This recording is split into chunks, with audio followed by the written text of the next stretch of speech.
Remontons à la fin du XIXe siècle, lorsque le thermalisme connaît un véritable essor en pleine période de la Belle Époque. Les thermes françaises sont prises en exemple comme celles de Vichy ou Contrexéville.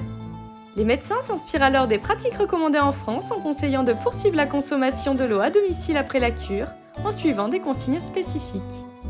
Dicevano, voi siete venuti qui, vi ha fatto bene, vi ha curato, adesso continuate la cura portandovi a casa le bottiglie. Il soulignait aussi la pureté de l'eau et expliquait que l'ajout de gaz carbonique permettait de prolonger sa conservation, tout en améliorant son goût. Questo leggero sapore solfidrico viene tolto aggiungendo anidride carbonica. A un certo punto arriva una società, nel 1899, imprenditore milanese, Mazzoni.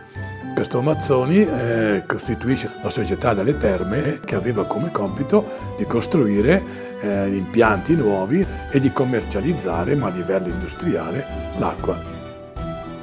Au début, la mise en bouteille est entièrement manuelle, suivant le même procédé que celui utilisé pour l'eau destinée aux curistes.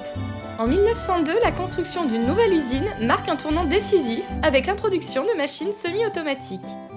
La production s'accélère et nécessite l'embauche de nouveaux ouvriers. Dès 1904, l'eau San Pellegrino s'exporte dans plusieurs pays. En 1905, le cap du million de bouteilles vendues est franchi. L'année suivante, l'entreprise adopte un symbole qui ne la quittera plus, la fameuse étoile rouge, gage d'excellence et de qualité. Et la production ne cesse d'augmenter.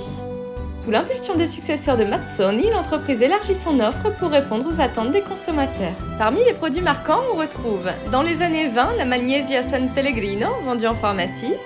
En 1932, c'est le lancement de l'aranciata, la première boisson pétillante à l'orange, un produit révolutionnaire à base d'orange sicilienne. Puis, de nouvelles boissons apparaissent en fonction des habitudes et des goûts spécifiques de chaque pays. Aujourd'hui encore, les eaux aromatisées connaissent un grand succès, notamment aux États-Unis. Il faudra attendre les années 80 pour que l'eau San Pellegrino s'impose en France, face à la forte concurrence des eaux pétillantes françaises. Néanmoins, l'image de luxe et de raffinement qu'elle véhicule lui a permis de conquérir la restauration gastronomique. Par la suite, la marque a développé des partenariats avec des concours culinaires prestigieux et s'est associée au monde du cinéma à l'échelle internationale. Véritable ambassadrice de l'art de vivre à l'italienne, l'eau San Pellegrino fêtera cette année ses 126 ans et est présente dans plus de 150 pays.